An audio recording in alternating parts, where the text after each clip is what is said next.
నా సొంత అనుభవమే నేను చెప్పదలుచుకున్నా. నేను సొంత ఇల్లు కట్టుకుందామని పని మొదలు పెడితే సైట్ సూపర్వైజర్ కోసం నేను కావాలి అని కొంతమంది తెలిసిన వాళ్ళకి చెప్తే engineering graduates, civil engineering graduates or engineering graduates వచ్చి 15,000కు పని చేస్తాము, మాకు అవకాశం ఇవ్వమని అడిగారు. కానీ మేస్త్రిగా అనుభవం ఉండి నిర్మాణ రంగంలో కొంచెం నైపుణ్యం ఉన్న వాళ్ళని అడిగితే 60,000 రూపాయలు అడిగినారు. నాకు అర్థం కాలే, చదువుకునే ఇంజనీరింగ్ గ్రాడ్యుయేట్ 15,000కు వచ్చేదేంది, పని తెలిసినోడు 60,000 అడిగేది ఏంది అని. నా సొంత అనుభవమే నేను చెప్పదలుచుకున్నా.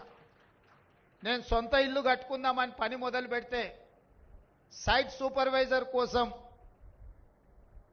నేను కావాలి అని కొంతమంది తెలిసిన వాళ్ళకి చెప్తే engineering graduates, civil engineering graduates or engineering graduates వచ్చి 15,000కు పని చేస్తాము, మాకు అవకాశం ఇవ్వమని అడిగారు. కానీ మేస్త్రిగా అనుభవం ఉండి నిర్మాణ రంగంలో కొంచెం నైపుణ్యం ఉన్న వాళ్ళని అడిగితే 60,000 రూపాయలు అడిగినారు. నాకు అర్థం కాలే, చదువుకునే ఇంజనీరింగ్ గ్రాడ్యుయేట్ 15,000కు వచ్చేదేంది, పని తెలిసినోడు 60,000 అడిగేది ఏంది అని.